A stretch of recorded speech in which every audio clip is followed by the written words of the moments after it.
the real estate industry has become a serious race to the bottom over the last 15 years, to be quite honest with you. And we consistently see it. It's a race to the bottom with the brokerages. The brokerages are consistently saying, you know, we need to pay more, we need to pay more, we need to pay more, or people are not going to join us. And so then it becomes, we need as many agents as possible, because if we don't have as many agents as possible, we're never going to make it in this world. And there's a lot of reality to that. And I think that real estate agents in return have become massively spoiled.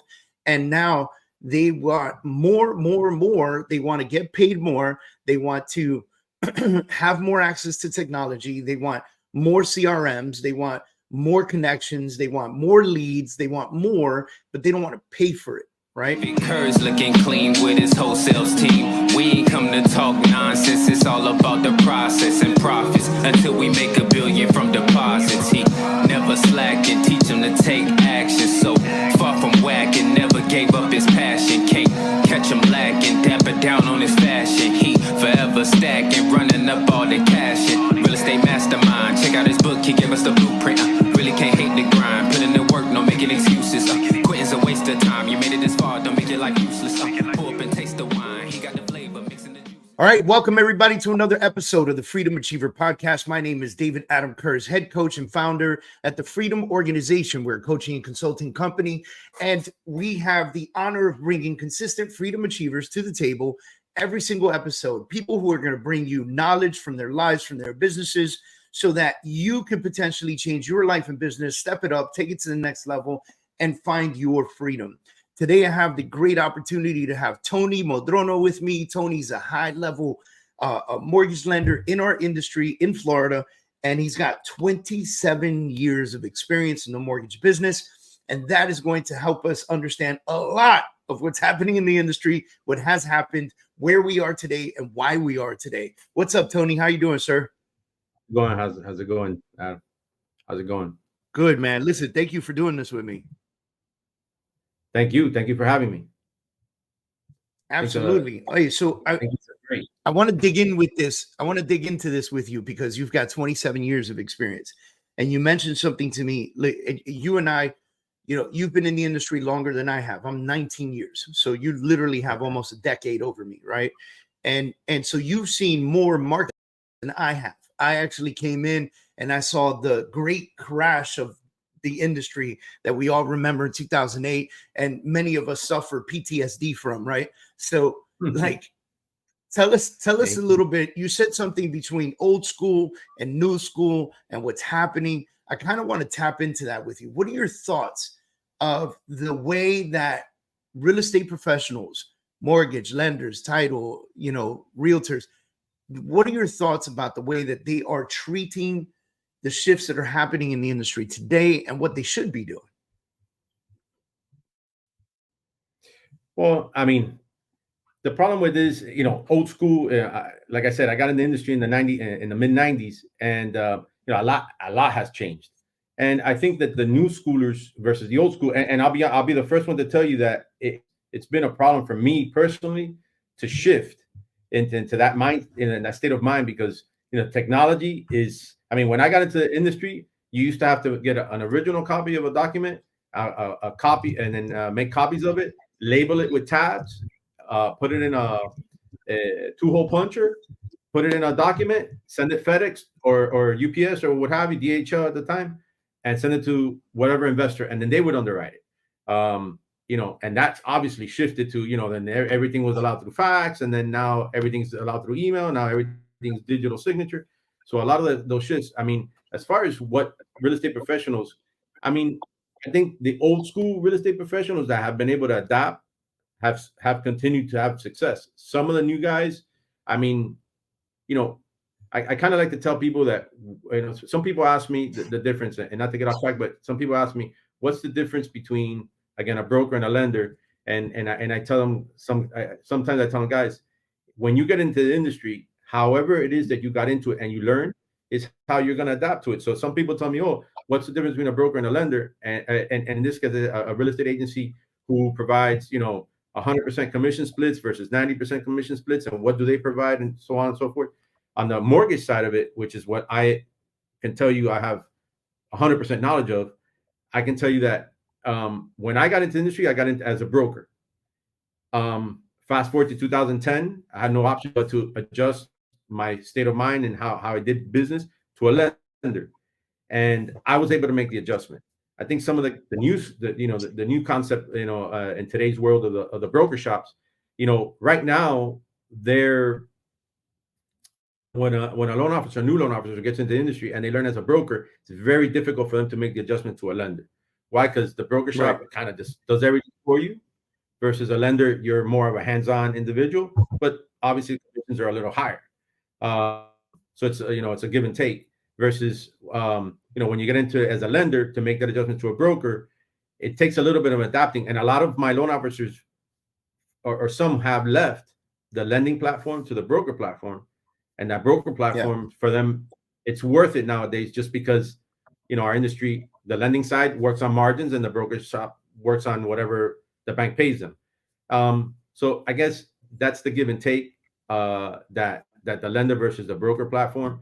And as far on the real estate side of it, I think that, for an example, I do business with some real estate offices who have 100% commission splits, and I have some that have 80 or tier or what have you.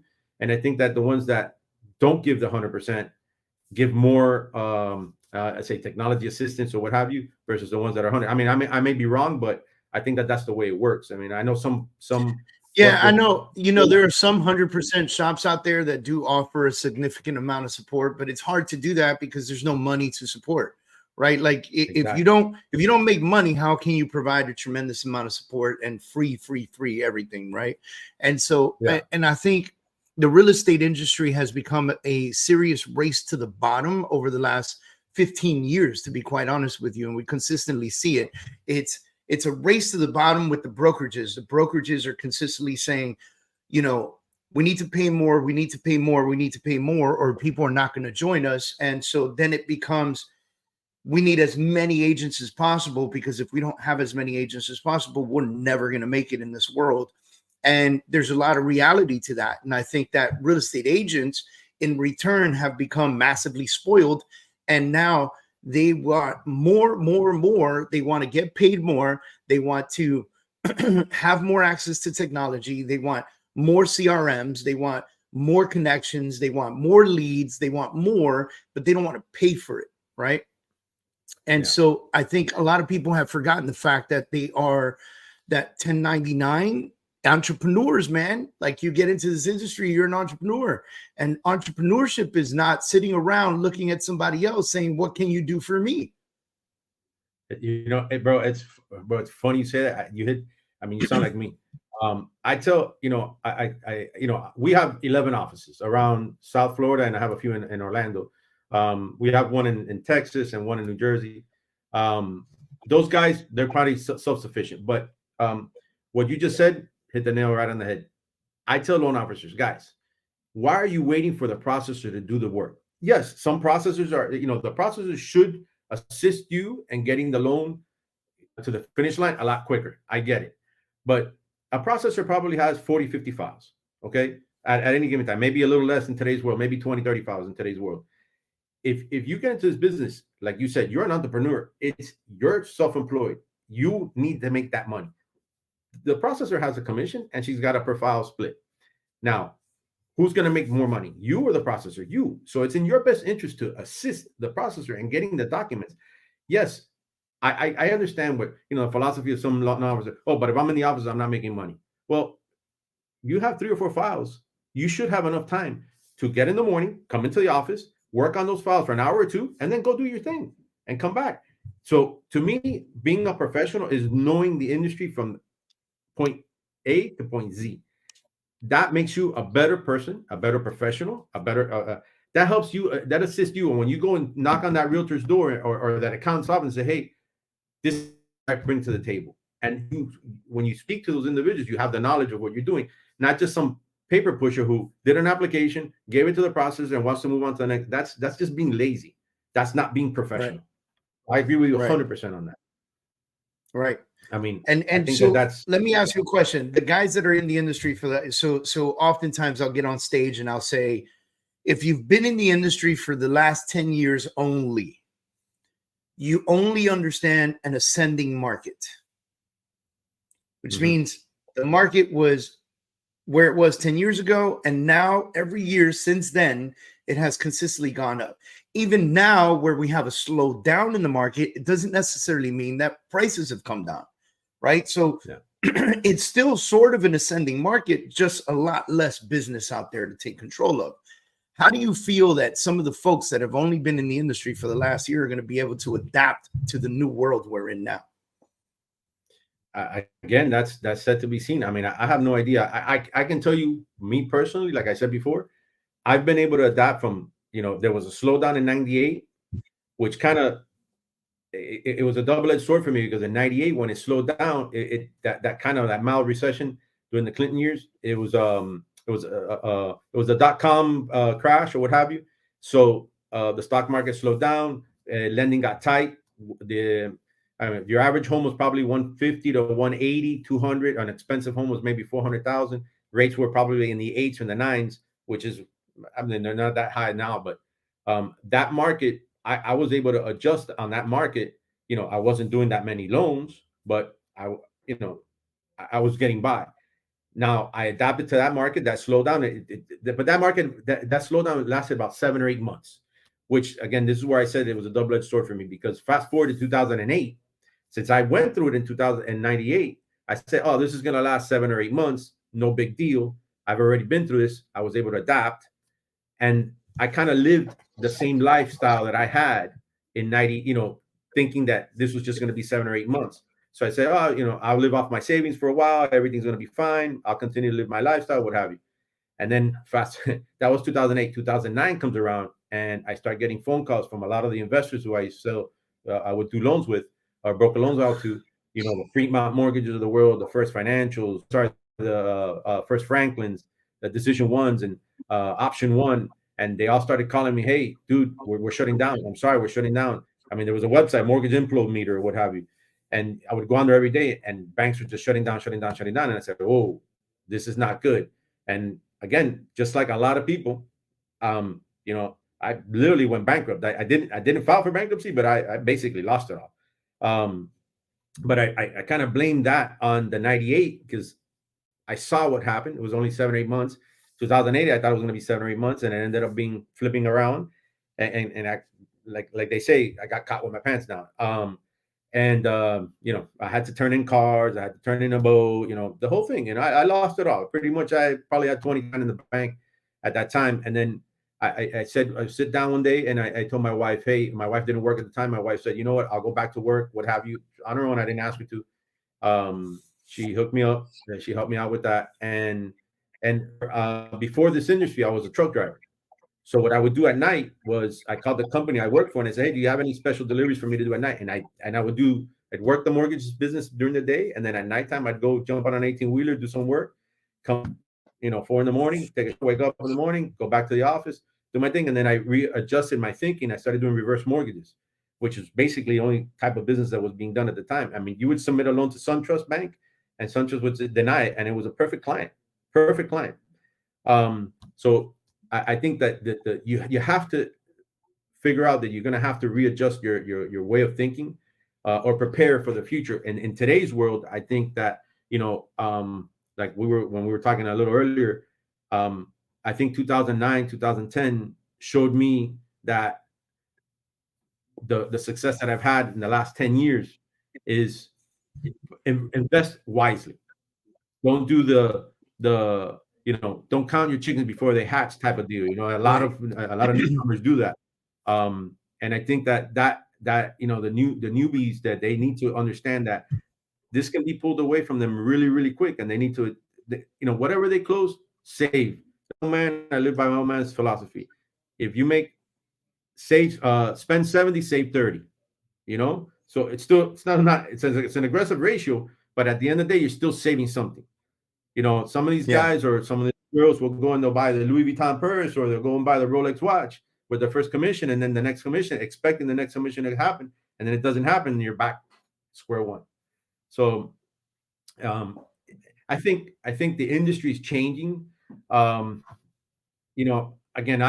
I don't want to bring politics into it, I think has a lot to do with it. Again, By I'm all not going to get means, into that. my podcast, by the way, my podcast is wide open. So if you Yeah. want to bring politics into it, please do so, because I think people need to understand at a higher level.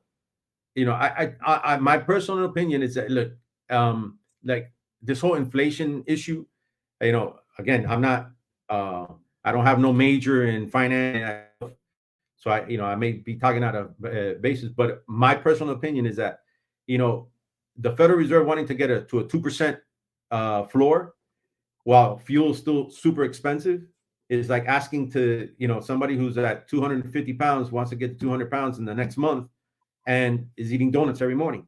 The cost of fuel is still so high that you're never going to get to 2% rate.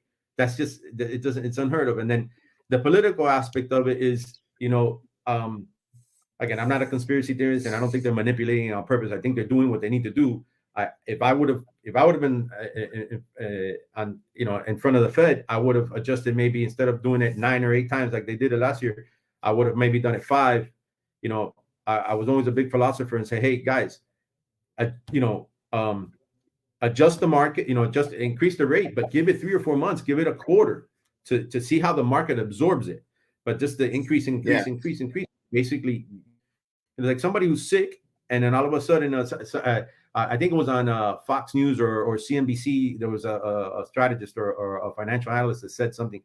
He used, I'm not going to use the words that he did, because he used like a terminal illness to reference it. But to me, is you have a stomach issue, and you go to your gastro, and your gastro says, hey, here's this medication, see how your body absorbs it. If it doesn't change, we'll adjust accordingly. Well, I attribute that to the industry. Raise the rates, see how the market adjusts to it, whatever. The Fed just pumping in medication into that stomach, it's just going to kill you.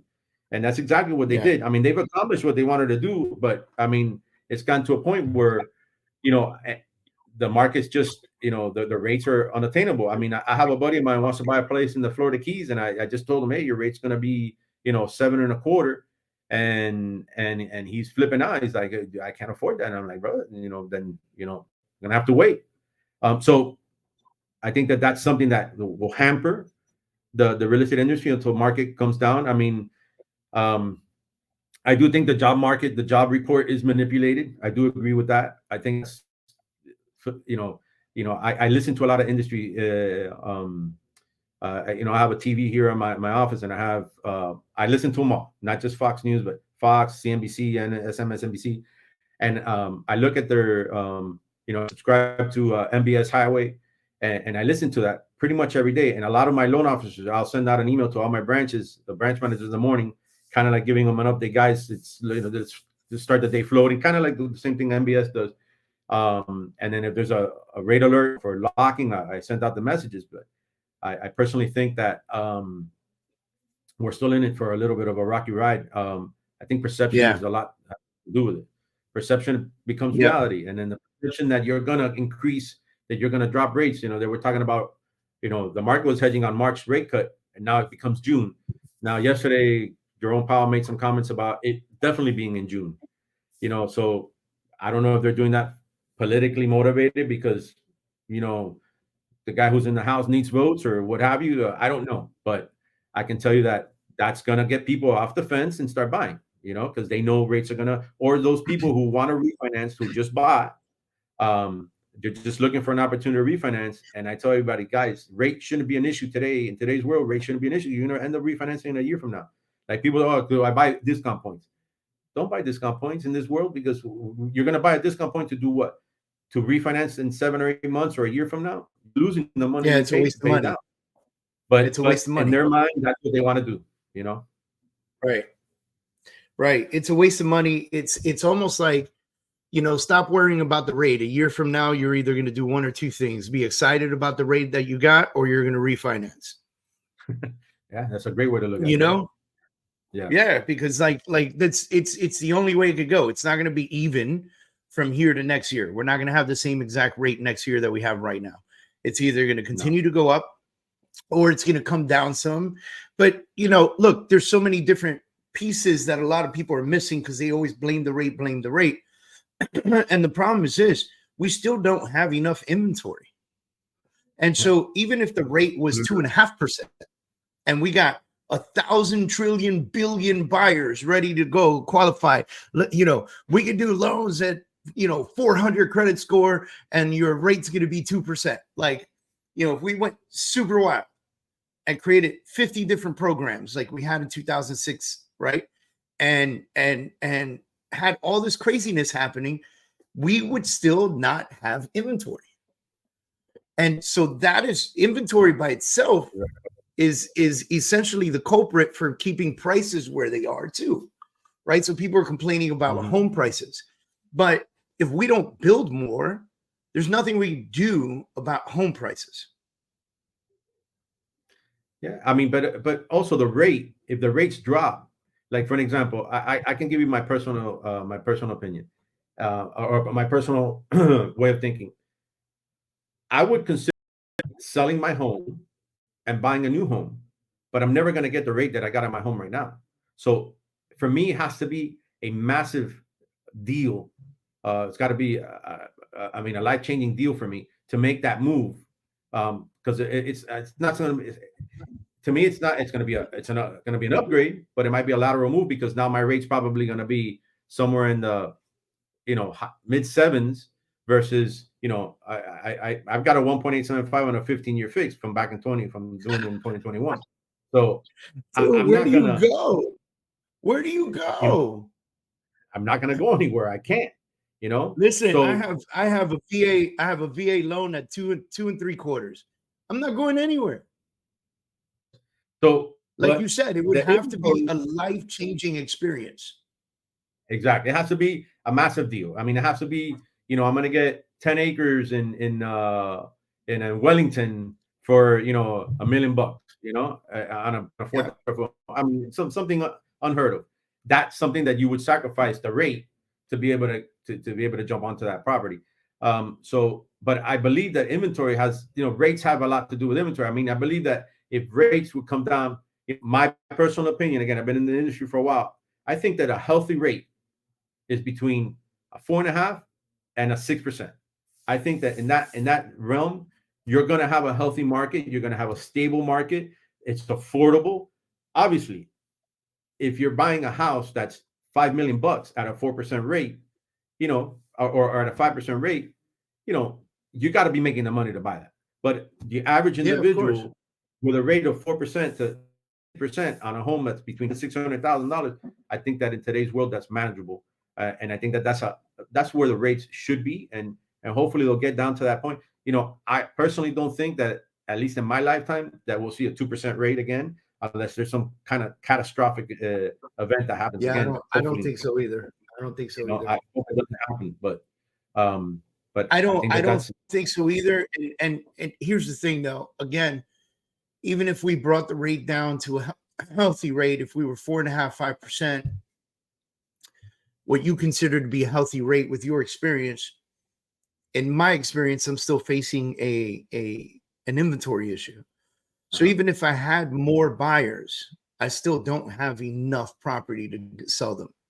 And that's, you know, I think that's also a big issue that we're seeing in the market today, especially with the amount of movement that's going on. You and I are both in Florida.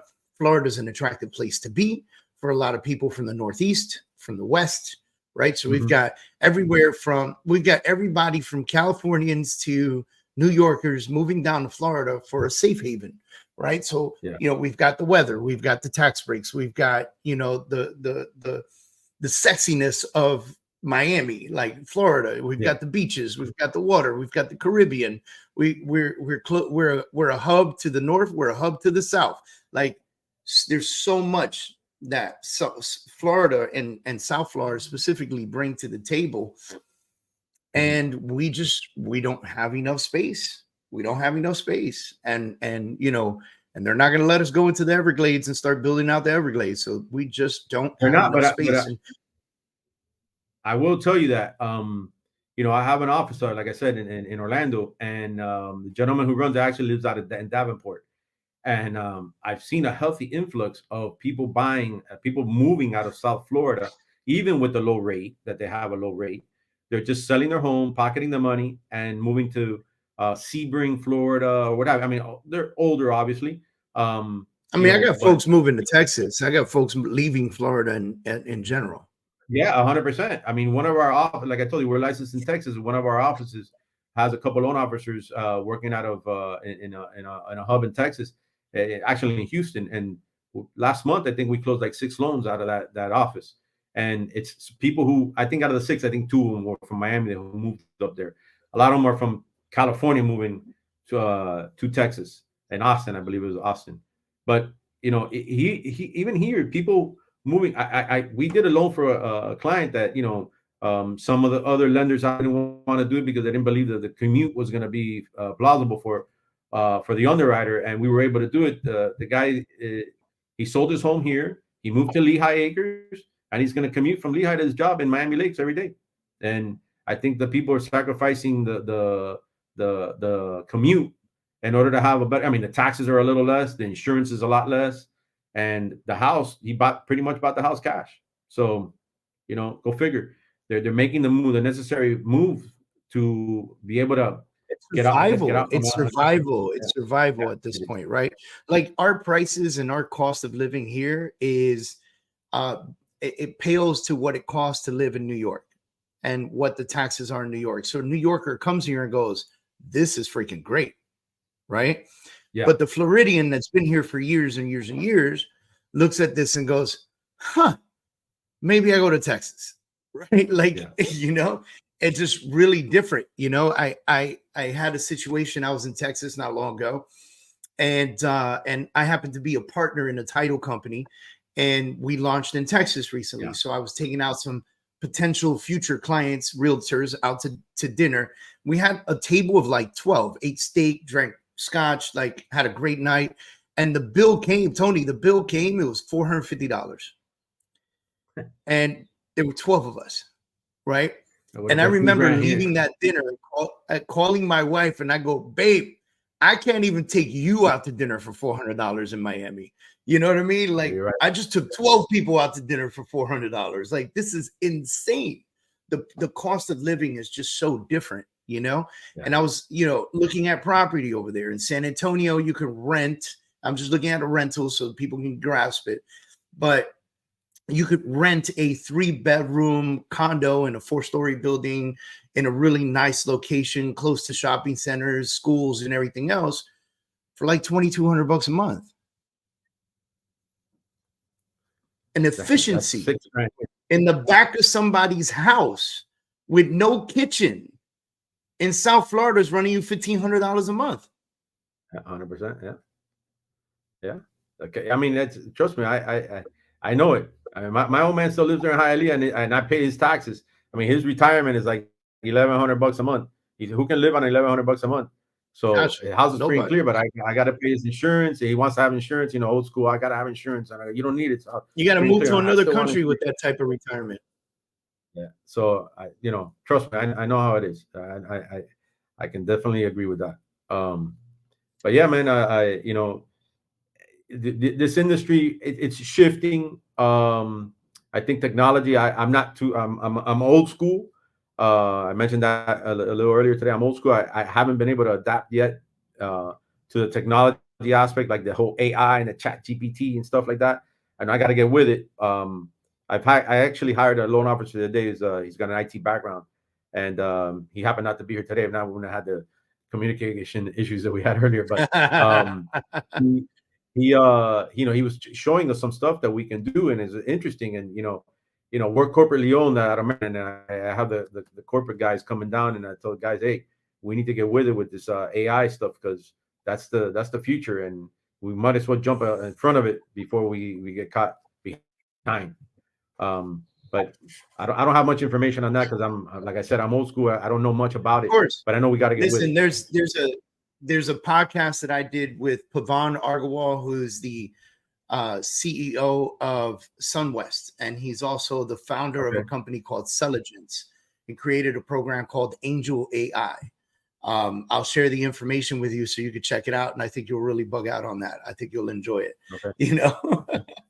So listen, I'm 27 years in the industry, definitely old school versus new school, which we'll talk about real quick. It's been an incredible journey. I mean, there are people here listening to this right now they can't fathom the fact that you worked during the Clinton administration in the mortgage industry, right? So, like you talked about that slowed down, the pickup, the crash of 2008, 2009, getting back into the business, which I want to give you some kudos right now, which is you mentioned that you went back to truck driving at night to kind of just make up the feed to stay in the industry that you want to be in, which is mortgages, right? Because you could have easily said, you know what, screw this real estate thing. I'm going to go drive trucks for the rest of my life, and you hustled your way through the mortgage industry. And that meant that you had to do something extra at night to handle your business. That's huge, right? So kudos for that, because I remember, I remember being a bartender at night, a bartender on the weekends at a club, a bartender on Sunday mornings at a dive bar, a bartender at a Red Lobster during the week at night, and being a United States Marine during the daytime, just to make sure that I could set myself up to separate from the military and still take care of my kids and everything else that I had going on. A lot of people are not willing to do that. They're not willing to put in the extra work. And a lot of folks will say, man, I'm known as this mortgage guy or this realtor. How can I be seen doing something different? Yeah. And so ego gets into place, right? That like ego gets in the place of, I need to take care of my family. Ego gets in the way, right? And so, thankfully and 100%. Blessed enough, you're in the industry and you're rocking and rolling and you have multiple offices and you got lenders and branch managers and so forth and all this great stuff going on for you. Me on the other side, I'm blessed. I still run a real estate team in South Florida. I own and coach.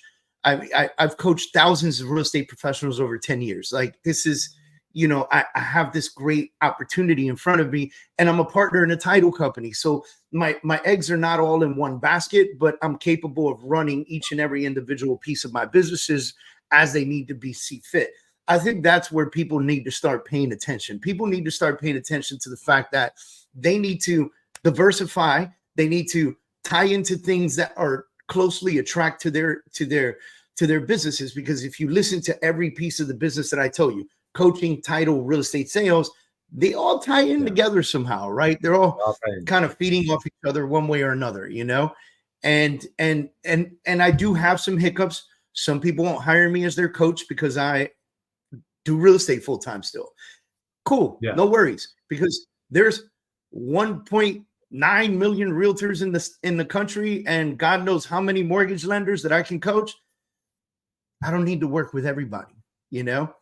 And it's a blessing that we have those opportunities. So to the people that are listening to this right now, listening to someone who's been in the industry for 27 years, listening to someone who's seen at least 3 or 4 cycles happen, one major crash, worked his ass off at night just to make sure the day job stayed strong, is still in the game, and is telling you now, save your money, make sure you're smart about your purchases right now, because we're facing another shift, and we've never seen anything like this particular shift.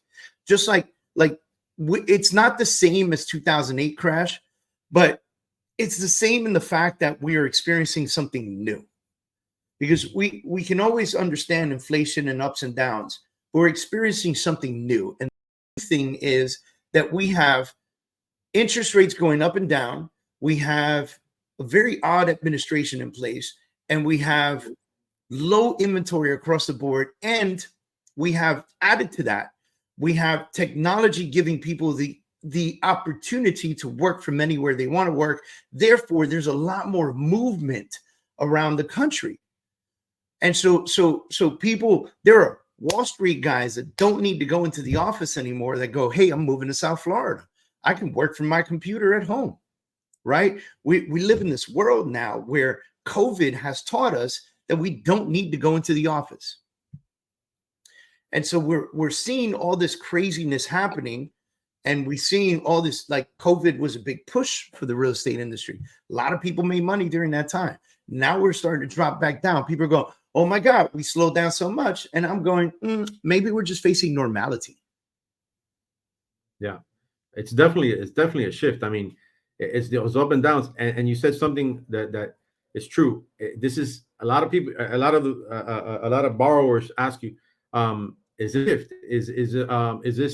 what happened in 08 and 09 going to happen again? And I said, some of them are on the fence because they feel that the prices are going to drop. I said, absolutely not. This is completely different. 2008, 2009, banks just stopped lending money. That's not the case here. It's just the cost of borrowing the money is much more expensive. So as long as you qualify within your means, there's money to lend. So it's a completely different situation from 08 and 09. But by that same token, there's other aspects of it. Like one of the biggest things, you can have a 2% rate, but if the insurance policy on your home is $6,000, $7,000, it's just like if your rate was if you have a rate of 4% and your insurance policy is $6,000, it's just like if your rate was, I don't know, 5.875. It's the same. Now it doesn't help if your rate's a 6.875 and you have a $7,000 policy. But so I think that's some of the things that we're going to have to push through. Legislation in the state of Florida will make some changes when it comes to insurance policies, taxes. Taxes are taxes. Yeah, we've seen a huge increase in insurance. We've seen an increase. Like it's just increase after increase after increase after increase. A lot of people don't know this. You come from the trucking business, so you'll understand this. But the reason why a gallon of milk or things of that nature are more expensive in South Florida is the empty truck rule. And so a lot of people don't realize this, but when you take a truck full of milk to Austin, Texas, there's a strong opportunity for you to pick up a new load in Austin to take it somewhere else. Let's say Nashville, Tennessee. And then in Nashville, Tennessee, you might pick something else up to take to, I don't know, Ohio, right? But when you come to South Florida, you're in the dead end of the country. You know what I mean? And so a lot of trucks end up coming down here, dropping off a load and not having a load to pick back up and having to drive 8 hours back out of the state for their next load. And they charge you for that. They don't drive for free. So they're going to charge you not only for your delivery, but for the empty load out. And a lot of people don't realize that that's why there's also additional costs and expense down here. But dude, Tony, it was great being on this podcast with you. I'm super excited that we were able to do this. And I'm looking forward to connecting with you more and more on a higher level. I'm definitely down for it, bro. Whenever you want, I'm down. Awesome, man. Thanks everybody for tuning in. If you found this valuable, give Tony a follow. You can see his Instagram and his website scrolling on the bottom of this page, and reach out to us for anything that you need. Hit the subscribe button. Make sure that you're following us. Make sure you're getting notifications when we come on live and do these events. And like, comment, and share. Let people know that we're doing this. Let people know that we're bringing freedom achievers to the table to help you find your freedom. Ladies and gentlemen, thank you very much for tuning in. We'll see you guys on the next podcast episode. Thank you, David. Thank you. Thank you.